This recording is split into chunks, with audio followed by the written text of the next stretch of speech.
Tangaza mstahiki Speaker, hata kama sisi ni wanasesere, hata kama kwa Kenya ni vikaragosi, hakuna venye tungeambia kwamba yule kijana alikuja akajipigisha ukuta hapa Nairobi.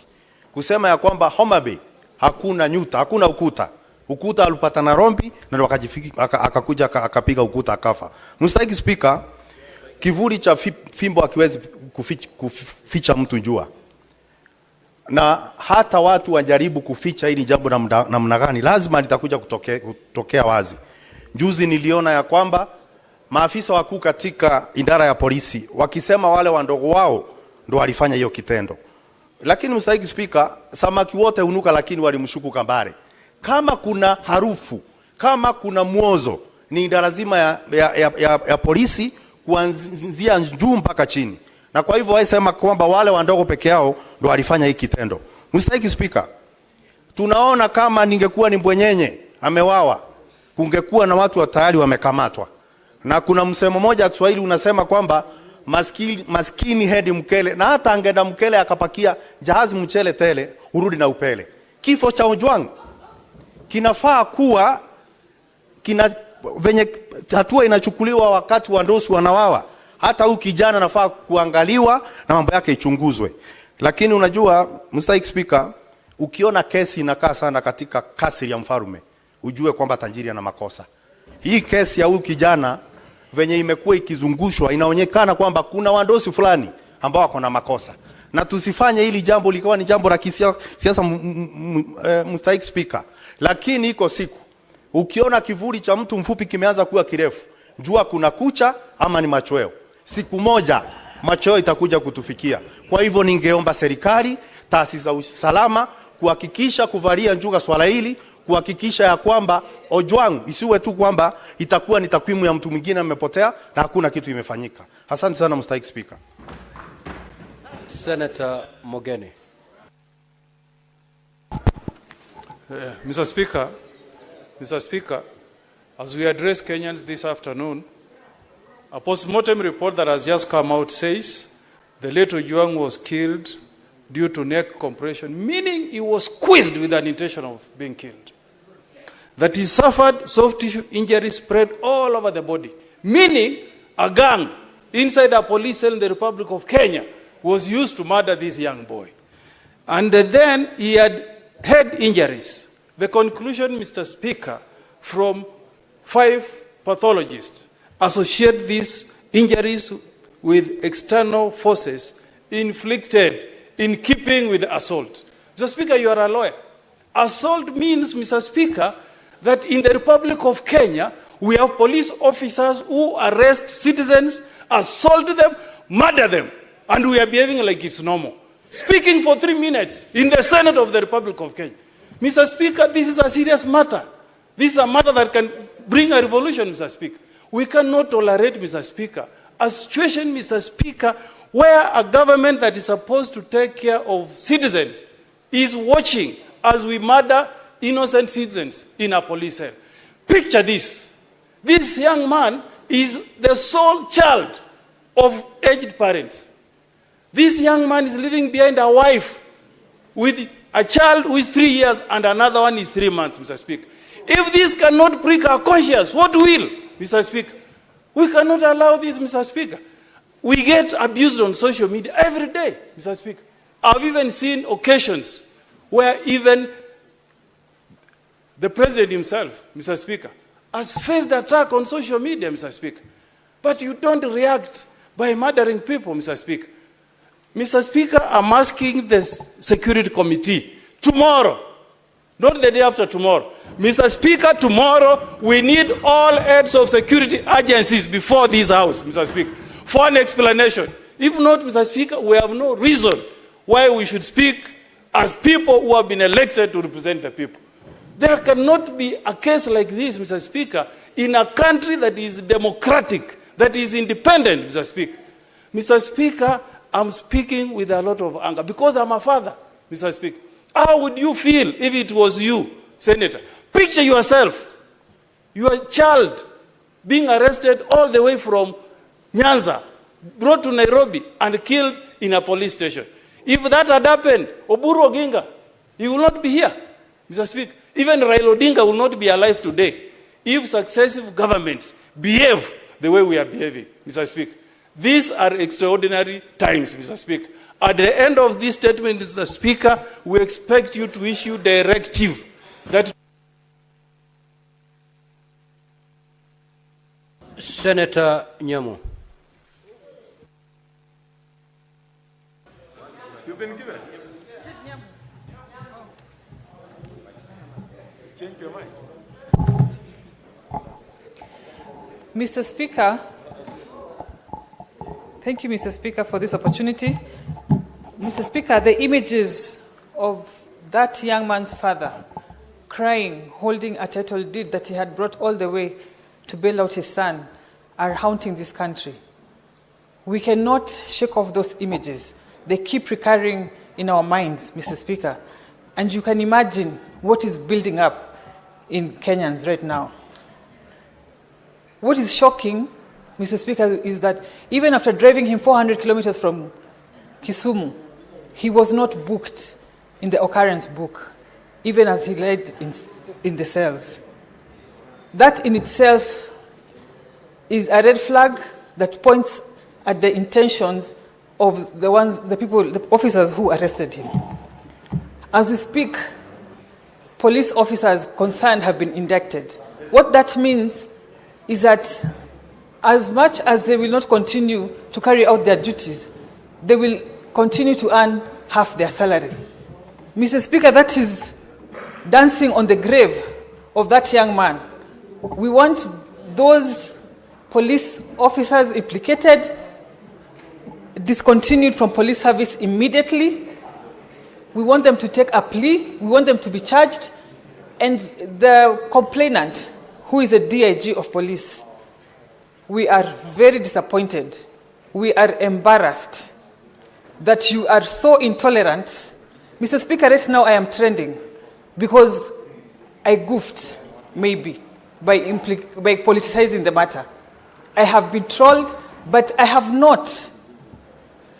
cannot fathom getting such anger to an extent of even trying to be vengeful with anyone who is trolling me, for example. Mr. Speaker,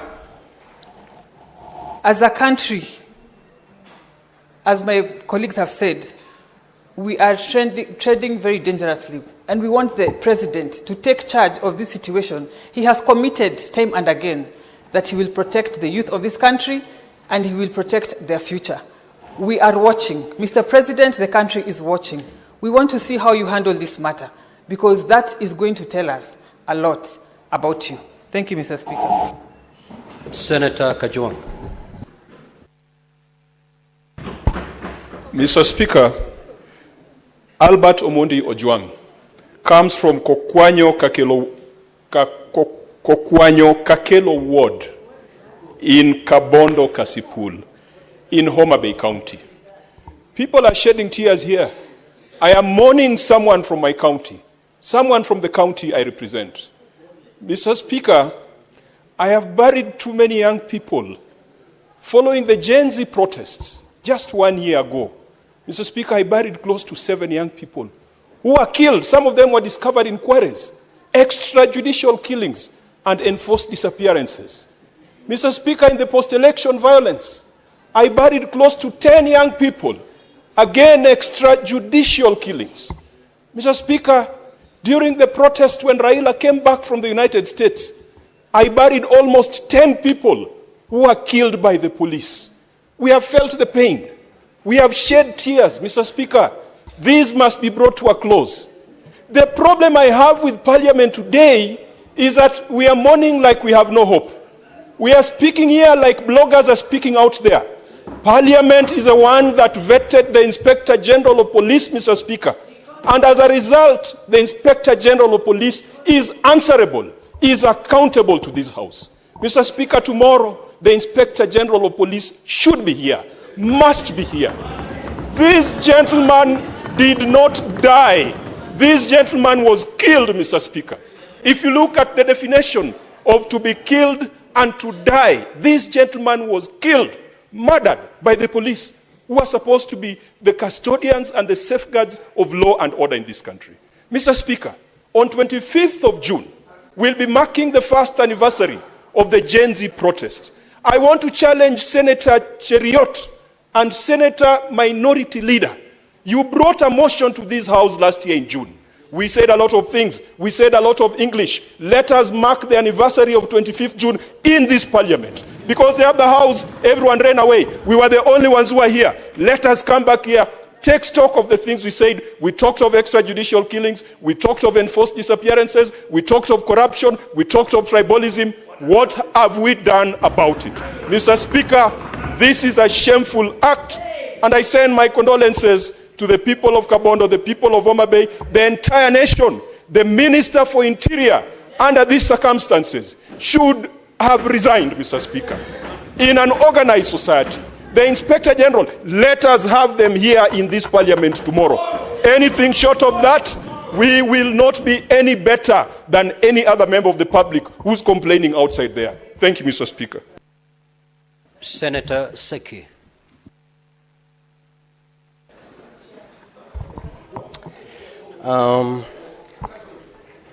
Thank you so much, Honorable Speaker.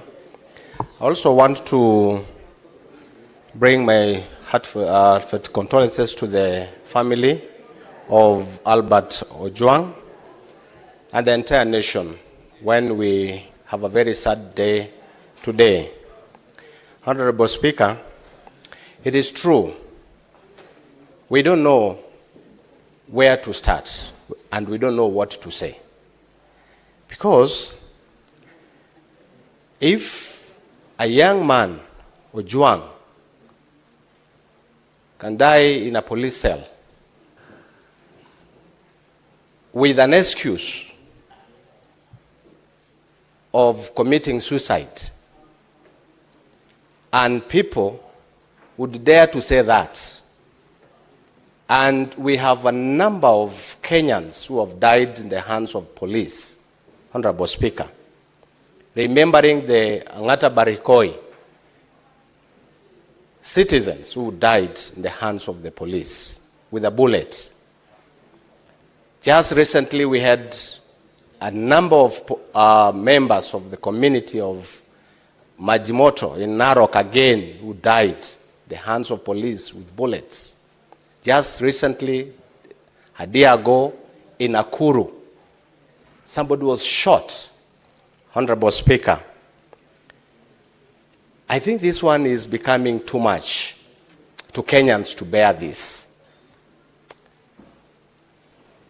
We want, as most of our colleagues have said here, we want to demand, Honorable Speaker, the IG, whom I participated to his vetting, to his interviews in the Committee of National Security, we want him in this House. We want to demand him not later than tomorrow, so that we're able to ask him, because the responsibility stands and the buck stops at him. And the President should also take this, because everything is the commander of the armed forces. He needs to take responsibility on the same, because we cannot keep having Kenyans dying in his watch and there is no action. Honorable Speaker, I want to stand on that, but I want also to support this statement fully, and action must be taken. Thank you, Honorable Speaker. Senator Mwaruma. Asante Mheshimiwa Spika kwa hii fursa umenipa ili kuchangia hii hoja ya kifo cha Albert Ojwang. Albert Ojwang alikuwa ni mwalimu ambaye alifundisha shule moja inaitwa Kituma kule Burawad, Taita Taveta, na mtu ambaye nilimfahamu. Mheshimiwa Spika, nimehuzunika sana kwa hii kifo, kwa sababu Albert Ojwang vile tumeambiwa ni kwamba alikuwa mtoto peke yake katika hiyo familia. Na najua baba yake alikuwa ni maskini vile tumeona katika vyombo vya habari, na alitegemewa na babake na wazazi wake ili abadilishe maisha ya ile familia. Mheshimiwa Spika, ni jambo la kutamausha na kuhuzunisha sana, kwa sababu alibeba kutoka Homa Bay na kuja mpaka police station huku Nairobi, kama hakuna vituo vya polisi kule Homa Bay. Na Mheshimiwa Speaker, ni jambo la kuhuzunisha ya kwamba asasi za usalama zinatumika ili kunyamazisha Wakenya kwa sababu ya kuongea ukweli. Mheshimiwa Speaker, kama mambo hayaendi vyema, hayaendi sawa, watu lazima wawe na uhuru wa kuongea. Mheshimiwa Speaker, tusirudishwe miaka ya zamani Mheshimiwa Speaker, kwa sababu sasa tumeenda mbali sana. Na Mheshimiwa Speaker, zamani nakumbuka wakati wa miaka ya 90 ilikuwa ukiongea ulikuwa unaangalia nyuma, na hata mkiwa kwa nyumba mnasema kwamba kuta zina masikio, kwa sababu kulikuwa na kila mahali watu ambao walikuwa wanaitwa maspai. Mheshimiwa Speaker, hatutaki kurudi hayo maeneo. Mheshimiwa Speaker, ni lazima uchunguzi ufanywe vizuri. Mheshimiwa Speaker, katika hii nyumba nilileta statement Mheshimiwa Speaker, ambayo haijapata suluhu bado, haijapata majibu bado, ya mtu ambaye aliuawa kule kwetu Veruga ndani ya mikono ya polisi akiwa seli. Mheshimiwa Speaker, Mwangoji wameeliza aliuawa pia, na mpaka saa hizi Mheshimiwa Speaker, kamati husika haijaleta ripoti kamili, na ningependa kushinikiza Mheshimiwa Speaker kwamba hiyo ripoti iletwe ili tujue Mwangoji alifanya nini, alifanya makosa gani, na ni kitendo gani kilifanywa na wale polisi ili yeye kufa katika mikono ya polisi. Mheshimiwa Speaker, lazima hili swala liangaliwe kwa undani, lakini Mheshimiwa Speaker, ningependa kusema Wakenya wasinyamaze wakati kuna mambo ya wakashifu, kwa sababu ni haki yao ya kuongea, na ni haki yao baada ya wameongea walindwe. Si kusema kwamba ukiongea ukweli kwamba hautalindwa. Mheshimiwa Speaker, lazima Kenya turudi na tujue kwamba tuko na katiba mpya ambayo inalinda kila Mkenya. Kwa hivyo Mheshimiwa Speaker, kulikuwa na nguvu na uwezo wa Albert kupelekwa kotini, mwalimu Albert kupelekwa kotini na kufungulia mashtaka, si kumua Albert ndani ya jela. Mheshimiwa Speaker, kwa hayo machache Mheshimiwa Speaker, na Senator for Meru County, Senator Kathure. Thank you, Honorable Speaker, also for this opportunity to give my condolences to this young soul, which you have lost in a very, very cruel circumstances, Honorable Speaker. Honorable Speaker, Kenya is bleeding this afternoon since we learned the death of Albert. And Mr. Speaker, as my colleagues have clearly put it, the Committee on Security of this House, let us lead by example. Chair Fatuma Nduro should suspend any other activity that they have for this week. Now I'm speaking as the chair of the Liaison Committee with the powers bestowed to me by the committee and the standing orders. No. That is why, Honorable Speaker, when we have matters such as matter heavy as this, at least the chair or the vice chair should be recording notes of what the members are saying, so that whatever they do in the committees, they will get input from the members, the senators. What we are saying here, we are not just talking in vain, but they should be here to take notes, so that when they meet the IG of police and anybody else, they have facts and issues that they should raise with them. I don't want to communicate to you directly, Senator Nduro, but thank you for coming back, because what we are discussing is a matter of national importance that needs a lot of attention. So I was saying that maybe this week you should suspend any other activity that you have as a committee and deal with this matter perpendicularly. How I wish that all these police commanders, the IG and all those people involved that will summon, including the CS, can appear before the plenary, not even to your committee, but before the plenary, so that we can ask serious questions that maybe the 9 of you might be able not to handle. So, Mr. Speaker, sir, today I'm very sad indeed that just the other day from Homa Bay County, we lost a member of parliament. Again, from Homa Bay County, we have lost a very young man who maybe could have aspired to become the member of parliament for Kasipuru Kabondo. So, Mr. Speaker, I think this is a matter that needs a lot of attention. It is an afternoon that we didn't need, not even to talk of parties. Whether there is an agreement, coalition agreement, or broad-based agreement or not, no Kenyan should die in a police cell. So don't tell us about the agreements on political parties. No, we are talking of a Kenyan, a young man who has passed on. So let's forget about the parties. Forget about whether I'm in UDA or not. UDA also condemns with the strongest terms possible this death of this young man. I'm a very senior member of UDA, and personally, I'm not happy that this guy, I don't mind. So, Mr. Speaker, let me... Senator Hamida.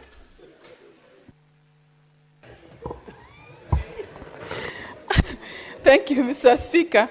It is sad, indeed, Mr. Speaker. I am deeply saddened by Albert's death.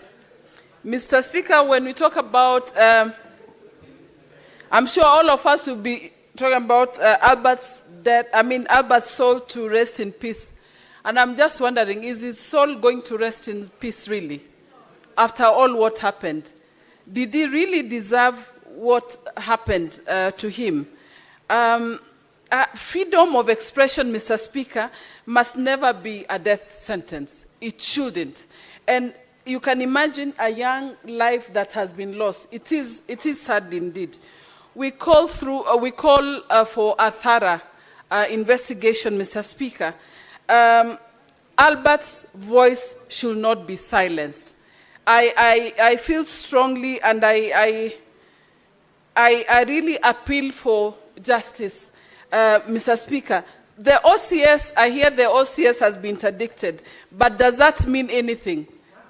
Does it really mean anything? He has just been, the story remains the same. It is sad indeed. It is devastating for this loss of a young life. Mr. Speaker, I feel that, let us just stand by justice. It is painful, Mr. Speaker, as I speak. I don't have words for such. For someone just to be in a cell and died suddenly, with a lot of story and banging his head. I feel, the story does not add up in any way, Mr. Speaker. By justice delayed, Mr. Speaker, we say it's justice denied. Can this story, like you said, can it be done as soon as possible? Can it be tomorrow, not even if not today, Mr. Speaker? I stand with the family, and I feel the pain, and we hope that his soul is going to rest in peace only after the justice has been done. I feel my heart goes to the family of Albert, Mr. Speaker. I support my colleagues. Mr. Speaker, seriously, I don't know. I am so deeply saddened. I feel so pained that I don't know how to express myself in this one, Mr. Speaker. May his family have strength and comfort, go through strength and comfort during this time for the loss of their son. Thank you, Mr. Speaker. Senator Abbas. Thank you, Honorable Speaker. Honorable Speaker, first and foremost, I want to join my colleagues to send condolences to the family of Albert Ojwang and the people of Homa Bay. Honorable Speaker, it's a very unfortunate situation that today we have lost a very young man at the age of, I think, 28, 29 years old, who was a teacher in this country. Honorable Speaker, it's very unfortunate. Albert was driven all the way from Homa Bay, 350 kilometers. In Homa Bay, we have police stations, we have courts, we have high courts. I don't know why this man was driven all the way, the late, up to Nairobi. That means somebody was ready to see him finished or dead. Honorable Speaker, those who are interdicted, the officers that are interdicted, are today denying that some of them are not in opposition. Are not even on duty. And therefore, it means there is something hidden in this place. And it's over 20, since this government took over, 20 Kenyans died in police cells. That is where we were supposed to run to, where people have to seek security. But unfortunately, the way we lost young ones in the police cells is very unfortunate, Mr. Speaker. Honorable Speaker, I think the Kenyan police want to see this country go into chaos. I think they want to see this government fails. Because every day we're hearing people are being killed and being shot. The police, I think, are going slow to show the world that they want to see the current government is not in support of their life or whatever. I don't know what's the problem. However, my Honorable Speaker, if this has happened, I think the highest leader of the security must resign in this country. That is the minister, the PS, and the CIG should all resign to show that this matter must stop. Not only suspending police officers who are very junior officers. Honorable Speaker, if the government feels they cannot tolerate comments, this guy only tweeted something, then these social things like TikTok and WhatsApp, this should be banned in this country now instead of killing young men. I think that's the only best way. If you cannot tolerate comments, then they should buy the social ethics. Honorable Speaker, finally, I want to request you, in solidarity with the family, through you, Honorable Speaker, this House will observe 1 minute silence in support of the family. Thank you so much. Senator Onyonka Richard. Mr. Speaker, I, with a lot of humility, accept the possibility that you have allowed me to vent on this matter. And I want my colleagues in this House to listen to me carefully. I have frequently been on public saying that we need to stop killing our children, that we must accept that we are the ones as adults in the House who've been messing up in this republic. Mr. Speaker, I have listened to all of us discuss in this House, and I hear everybody saying, no, let us make sure that this guy is arrested and all. What was Ojwang discussing that made this man kill him? It's corruption. The reason this young man was killed, he said the police service receives close to 56 billion shillings every year. This is the story. This is the big thing in this House. But we are talking about, Ojwang is killed, we need to arrest. This country of ours has to be fixed. And you are the people to fix it. And you are refusing to fix it. Because we are part and parcel of the mess of our country. And when we are discussing this thing, you politicize them. You say, oh, it's broad-based. Oh, it is all about those people are the ones who are on the other side. When this thing collapses, all of you will be in the same boat, I tell you. You will hang separately. Because you are the people betraying this republic. The police officers are a consequence of our failure. That is the reality. We have refused to accept that we can fix this country, that we can work together, that we don't have to be tribal, that we can actually act as adults. But we behave like children when everybody outside is crying, saying, where are the adults in the House? I beg you people, let us sit and fix our country. What you see happening to Ojwang is a consequence of a failed system. Thank you, Mr. Speaker. Senator Chute. Asante sana Mheshimiwa Spika.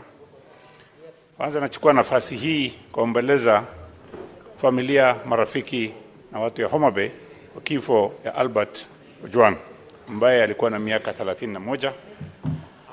Mheshimiwa Spika,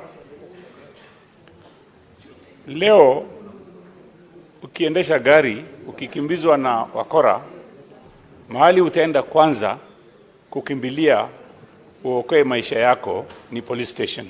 Mheshimiwa Spika, sasa ukienda police station ya Kenya na utauawa, ukikimbizwa na wezi utaenda wapi? Hauna mahali pa kwenda, kwa sababu mahali unakimbizwa iko kifo, mahali unaenda pia iko kifo. Hiyo ndio maisha tuko nayo leo. Mheshimiwa Spika, askari iko Kenya ni 1108 askari polisi na askari ya utawala. Mheshimiwa Spika, mimi nikisimama hapa nikiwakilisha Marsabit, sitaki kulaumu polisi wote. Siku 5 iliyopita mahali inaitwa Loyangalani Electorokana, Marsabit County, watu 4 waliuawa. Napeana pole kwa hiyo familia. Kama polisi wanaitwa QRU,